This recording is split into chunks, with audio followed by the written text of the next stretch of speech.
प्रधानमंत्री जी, आप चुप क्यों हैं? आप कहां छुप गए हैं? आप बाहर आइए। पूरा देश, हम सब आपके साथ खड़े हैं। एक साथ खड़ा हुआ है आपके साथ देश। बाहर आइए, देश को सच्चाई बताइए। हाय दोस्तों, मैं हूं अली और मैं आप सभी का स्वागत करता हूं हमारे चैनल ट्वीट बॉय में। तो गाइज, आज की इस वीडियो में मैं सबसे पहले बात करने वाला हूं आज तक के पत्रकार श्वेता सिंह के बारे में। जी हां दोस्तों, जैसे कि हम सभी जानते हैं कि अभी इंडिया और भारत के बीच जो है पूरी तरीके से जंग जैसी हालत है और यहाँ पर जो हमारे देश के 20 सैनिक जो है शहीद हो चुके हैं। तो यहाँ पर इसी को लेकर जो है कल अपने डिबेट में जो है श्वेता सिंह ने कहा था कि भारत के सैनिकों के ऊपर जो उन्होंने बहुत सारे सवाल खड़े किए थे। तो यहाँ पर इसी को लेकर आम आदमी पार्टी के नेता संजय सिंह एक ट्वीट करते हैं और श्वेता सिंह के ऊपर बहुत ही गंभीर आरोप लगाते हैं। तो वह अपने ट्वीट में यह लिखते हैं कि अत्यंत शर्मनाक ऐसे समय में जब हमारे वीर जवानों ने अपने सर्वोच्च बलिदान दिया है, केंद्र सरकार को बचाने के चक्कर में पत्रकार हमारी सेना की रणनीति पर ही सवाल खड़े कर रहे हैं। तो यहाँ पर इसी को लेकर जो है श्वेता सिंह भी ट्वीट करती हैं और तमाम लोगों को, जो भी लोग जो है श्वेता सिंह के उस वीडियो क्लिप को बहुत ही ज़्यादा वायरल कर रही हैं कि जिसमें उन्होंने कहा था कि हमारे देश के सेना क्या कर रहे थे जब चीन हमला किया था। तो वह अपने ट्वीट में यह लिखती हैं कि 10 सेकंड की क्लिप लगाने का मतलब होता है कि वायरल करने वाला कुछ छिपा रहा है।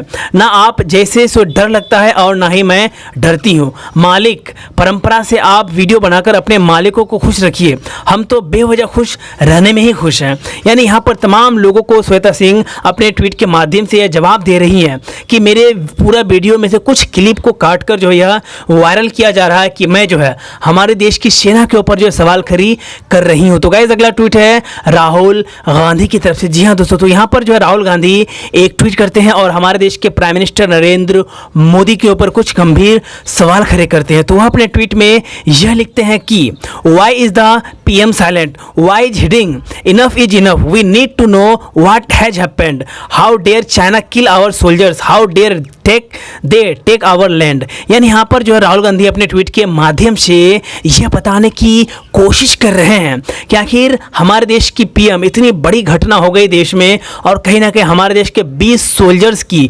सैनिकों की जो है शहादत को चले गए, लेकिन हमारे देश के प्राइम मिनिस्टर जो खामोश है, कहीं पर छिपा हुआ। तो आप भी इस वीडियो में देख सकते हैं कि राहुल गांधी ने जो है क्या कहा है। 2 दिन पहले हिंदुस्तान के 20 सैनिक शहीद हुए, उनको उनके परिवारों से छीना गया। चाइना ने हिंदुस्तान की जमीन छीनी है, हमारी जमीन हड़पी है।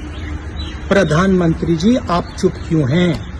आप कहां छुप गए हैं? आप बाहर आइए। पूरा देश, हम सब आपके साथ खड़े हैं। एक साथ खड़ा हुआ है आपके साथ देश। बाहर आइए, देश को सच्चाई बताइए। तो गाइज, वीडियो में आगे बढ़ने से पहले बस आप लोगों से एक छोटी सी रिक्वेस्ट है कि अगर आप लोगों ने अभी तक मेरे इस चैनल को सब्सक्राइब नहीं किया तो प्लीज़ दोस्तों कर लीजिए, क्योंकि मैं आप लोगों के लिए इसी तरह से हर दिन नया वीडियोस लाते रहता हूं। तो गाइज, अगला ट्वीट हमारे देश के रक्षा मंत्री राजनाथ सिंह की तरफ से। जी हाँ दोस्तों, जैसे कि हम सभी जानते हैं कि कल जो है हमारे देश के लिए एक बहुत ही बड़ी दुख की घटना थी, जिसमें जो हमारे देश के लगभग 20 सोल्जर्स की, सैनिकों की मृत्यु हो चुकी थी। और कहीं ना कहीं देश के तमाम विपक्षी पार्टियां सरकार के ऊपर ऐसे आरोप लगा रहे थे कि हमारे देश के रक्षा मंत्री हो जाए, प्राइम मिनिस्टर हो जाए, होम मिनिस्टर हो जाए, कहां पर छिपे हुए, ना तो कोई ट्वीट कर रहे हैं ना तो कुछ बयान दे रहे हैं। तो यहां पर जो राजनाथ सिंह एक ट्वीट करते हैं और अपने ट्वीट में वह यह लिखते हैं कि the loss our soldiers in Galwan is deeply distributing and painful, our soldiers deployed exemplary courage and valour in the line of duty and sacrificed their lines in the highest traditional of the Indian army. यानी यहाँ पर जो है बहुत ही ज़्यादा दुख है, यहाँ पर दुखी हैं राजनाथ सिंह हमारे देश के 20 सैनिकों की शहादत होने पर। और कहीं ना कहीं यह एक बहुत ही बड़ी घटना है हमारे देश के लिए, क्योंकि ऐसा पहली बार हुआ है जब इंडिया और चीन की सेना के बीच झड़प हुई है, लेकिन इसमें जो किसी भी जान और माल की हानि भी हुई है। तो गाइस, अगला ट्वीट है कन्हैया कुमार की तरफ से। जी हाँ दोस्तों, जैसे कि हम सभी जानते हैं कि हमारे देश चीन और भारत की भी जो रिश्ता है अभी पूरी तरीके से टूटने की कगार पर है और कहीं ना कहीं ऐसा लग रहा है कि शायद युद्ध भी हो सकता है। तो यहाँ पर जो है कन्हैया कुमार एक ट्वीट करते हैं और अपने ट्वीट में वह यह लिखते हैं कि भारत की संप्रभुता और अखंडता पर किसी भी हमले के खिलाफ सरकार को मजबूती से कार्रवाई करनी चाहिए। किसी भी संकट की घड़ी में हमारा देश एक था और एक एकजुट रहेगा, शहीदों को नमन। यानी यहाँ पर सरकार से यह अपील कर रहे हैं कन्हैया कुमार कि जो है सरकार को चीन को उसी के सवाल में जो है जवाब देनी चाहिए जिस प्रकार उन्होंने जो है हमारे देश के 20 सैनिकों को शहादत में भेज दिया। तो गाइस अगला ट्वीट है यहाँ पर अजीत अंजुम की तरफ से। जी हाँ दोस्तों, जैसे कि हम सभी जानते हैं कि अभी जो है हमारे देश के 20 सैनिकों की मृत्यु हो चुकी है और कहीं ना कहीं हमारे देश के प्राइम मिनिस्टर नरेंद्र मोदी का ना तो कोई ट्वीट आया है और ना ही कोई ऑफिशियल बयान आया। ऐसा जो आरोप लगा रहे हैं विपक्ष के तमाम पार्टियां और कहीं ना कहीं राहुल गांधी तो यहाँ तक आरोप लगा चुके हैं कि हमारे देश के प्राइम मिनिस्टर नरेंद्र मोदी कहाँ पर छिपे हुए हैं, 56 इंच की सीना कहाँ चली गई है। तो यहाँ पर अजीत अंजुम भी एक ट्वीट करते हैं और अपने ट्वीट में वह यह लिखते हैं कि अगर आज के प्रधानमंत्री मोदी तब के प्रधानमंत्री मनमोहन सिंह से चीन के मुद्दे पर ऐसे सवाल पूछते थे तो आज कोई पूछे तो देशद्रोही कैसे। सवाल पूछने की परंपरा मोदी जी ने ही निभाई है। देश का हर नागरिक दुश्मनों को सबक सिखाने के मुद्दे पर एकजुट है, लेकिन सवाल पूछने के साथ हक है शांत। यानी यहाँ पर जो है अभी फिलहाल जो है नरेंद्र मोदी का एक बहुत ही पुराना ट्वीट वायरल हो रहा है जिसमें उन्होंने जो है कहा था कि I wish to ask to the prime minister are you not weak if indeed you are the strong government the country needed proof of that. यानी यहाँ पर जब हमारे देश में मनमोहन सिंह प्रधानमंत्री हुआ करता था तो उस समय की जो है यहाँ पर नरेंद्र मोदी की एक ट्वीट वायरल हो रही है जिसमें उन्होंने कहा था कि अपने आप को अगर आपको साबित करना है कि आप स्ट्रॉन्ग गवर्नमेंट हैं तो आप जो है चीन को उसी के भाषा में जवाब देकर साबित करिए। तो गाइज अगला ट्वीट है एजाज खान की तरफ से। जी हाँ दोस्तों, जैसे कि हम सभी जानते हैं कि अमीश देवगन के ऊपर अभी जो है बहुत ही ज़्यादा ऐसे लोग आवाज़ उठा रहे हैं कि अरेस्ट अमीश देवगन। यानी जो अमीश देवगन जो है मुसलमानों के एक बहुत ही बड़े मज़ार यानी अजमेर शरीफ जो है ख्वाजा मोइनुद्दीन चिश्ती के ऊपर कुछ सवाल खड़े किए थे और उन्होंने कहा था उसे लुटेरा। तो यहाँ पर इसी को लेकर एजाज खान एक ट्वीट करते हैं और अपने ट्वीट में वह यह लिखते हैं कि सभी मुस्लिम भाई चाहे वह किसी भी मसलक के हो उन पर इस वक्त यह फर्ज है कि वह अमीश देवगन और न्यूज़ 18 का विरोध करे। हम इसी वक्त अपने केबल ऑपरेटर को बोलकर म्यूजिक चैनल को रिमूव कराएं। अब लड़ने के तरीके बदलने पड़ेंगे। आवेदन निवेदन कंप्लेंट यह चलता रहेगी, आप अपनी ताकत दिखाएं। यानी यहाँ पर जो है जैसे कि हम सभी जानते हैं कि अमीश देवगन के इस डिबेट पर उन्होंने जो है ख्वाजा मोइनुद्दीन चिश्ती को जो है लुटेरा कहा था और कहीं ना कहीं इसी को लेकर पूरे देश के तमाम मुसलमान जो है उसके खिलाफ विरोध भी किए थे और कहीं ना कहीं कुछ जगहों पर उसके ऊपर FIR भी दर्ज हो चुका है। तो और कहीं ना कहीं इसी को लेकर अमीश देवगन ने भी एक ट्वीट किया था और उसमें जो उन्होंने पूरी तरीके से माफ़ी मांगा था, क्षमा मांगा था। तो आप भी इस ट्वीट को देख सकते हैं कि उन्होंने जो है किस प्रकार से जो है देश के तमाम मुसलमानों से माफ़ी मांगा था। तो गाइस अगला ट्वीट है डॉक्टर उदित राज की तरफ से। जी हाँ दोस्तों, तो यहाँ पर जो है डॉक्टर उदित राज एक ट्वीट करते हैं और अपने ट्वीट में वह यह लिखते हैं कि RSS प्रमुख मोहन भागवत ने कहा था कि अगर ज़रूरत पड़ी तो देश के लिए लड़ने की खातिर RSS के पास 3 दिन के भीतर सेना तैयार करने की क्षमता है। सेना को सैन्य कर्मियों को तैयार करने में 6 से 7 महीने लग जाएंगे।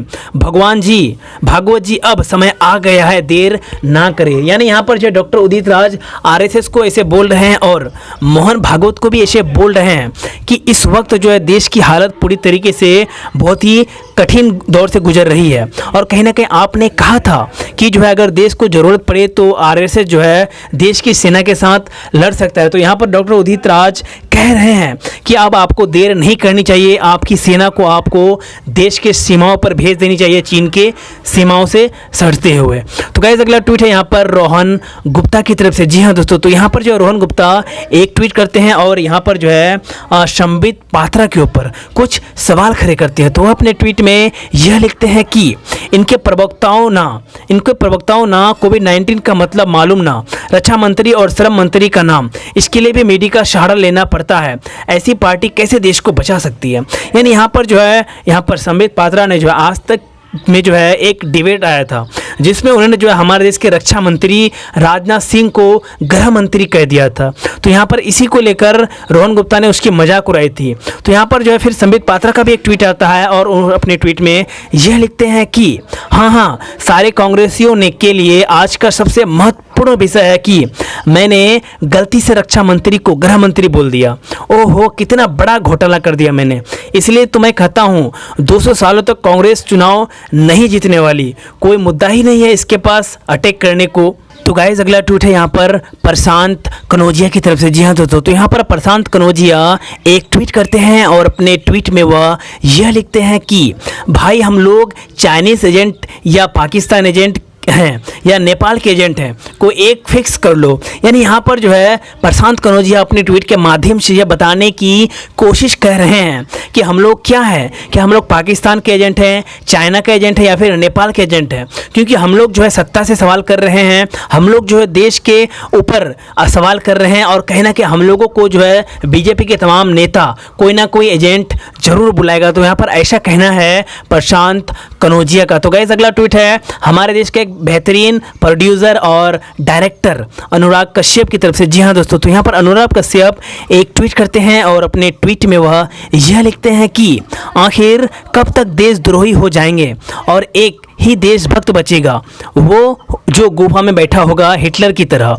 यानी यहाँ पर जो अनुराग कश्यप अपने ट्वीट के माध्यम से यह बताने की कोशिश कर रहे हैं कि आखिर हम लोग सब जो है देशद्रोही हो जाएंगे, क्योंकि हम लोग जो है सत्ता से सवाल कर रहे हैं, हम लोग जो है सरकार से सवाल कर रहे हैं और सरकार से सवाल करना यानी देशद्रोही जैसा काम करना। और कहीं ना कहीं यहाँ पर एक ही जो देशभक्त होगा वो होगा हमारे देश के प्राइम मिनिस्टर नरेंद्र मोदी, जो अभी हिटलर की तरह गुफा पर बैठे हुए हैं। तो यहाँ पर ऐसा कहना है अनुराग कश्यप का। तो गाइस अगला ट्वीट है झारखंड के सीएम हेमंत सोरेन की तरफ से। जी हाँ दोस्तों, जैसे कि हम सभी जानते हैं कि इंडिया और चीन के बीच जो है कल रात जो है हिंसक झड़प हुई थी, जिसमें हमारे देश की लगभग 20 सैनिक जो है शहादत को हो गए। तो यहाँ पर इसी को लेकर यहाँ पर जो है हेमंत सोरेन एक ट्वीट करते हैं और अपने ट्वीट में वह यह लिखते हैं कि जब देश की सीमा संप्रभुता पर हमला हुआ है, झारखंडी सपूतों ने अपने प्राणों की आहुति दे उसकी रक्षा की है। चीनी अतिक्रमण को मुंहतोड़ जवाब देते हुए झारखंड के वीर सपूत कुंदन कुमार ओझा शहीद हुए। साहिबगंज जिले के ठिहकड़ी गांव के एक कृषक परिवार से आने वाले कुंदन जी के शहादत को सत सत नमन। यानी यहाँ पर जो झारखंड के एक सैनिक जो हमारे देश के सोल्जर हैं, उन्होंने जो है शहादत को हो गए हैं।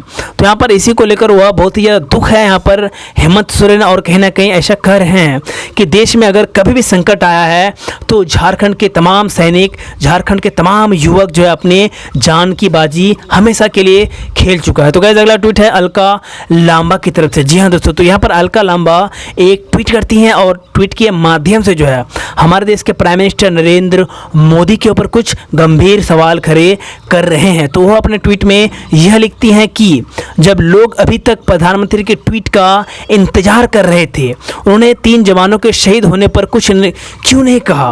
वह नहीं जानते थे कि यह बात सिर्फ मोदी जी ही जानते हैं कि 3 नहीं 20 जवान शहीद हुए हैं। आखिर किस मुंह से वह देश से बात करेंगे, देश को बताएं। 24 घंटे में इस बात को उन्होंने 56 इंच के सीने में छुपाए रखा है। यानी यहाँ पर हमारे देश के कांग्रेस के नेता अलका लांबा अपने ट्वीट के माध्यम से हमारे देश के प्राइम मिनिस्टर नरेंद्र मोदी के ऊपर कुछ गंभीर सवाल खड़े कर रहे हैं कि आखिर हमारे देश के 20 सैनिक जो है आज मौत के घाट उतार दिए गए, लेकिन हमारे देश के प्राइम मिनिस्टर नरेंद्र मोदी अभी तक खामोश है। ना तो देश के सैनिक जो भी शहीद हुए उनके लिए कुछ दुख जताए हैं और उनके कुछ बयान दिए हैं। तो गाइस मैं उम्मीद करता हूँ कि मेरी आज की यह वीडियो आप लोगों को पसंद आई होगी। अगर आए तो हमारे इस चैनल को सब्सक्राइब कर लीजिएगा और साथ ही साथ बेल आइकन को भी दबा दीजिएगा। तो गाइस फिर मिलते हैं नेक्स्ट वीडियो में कल, तब तक के लिए दोस्तों जय हिंद, वंदे मातरम।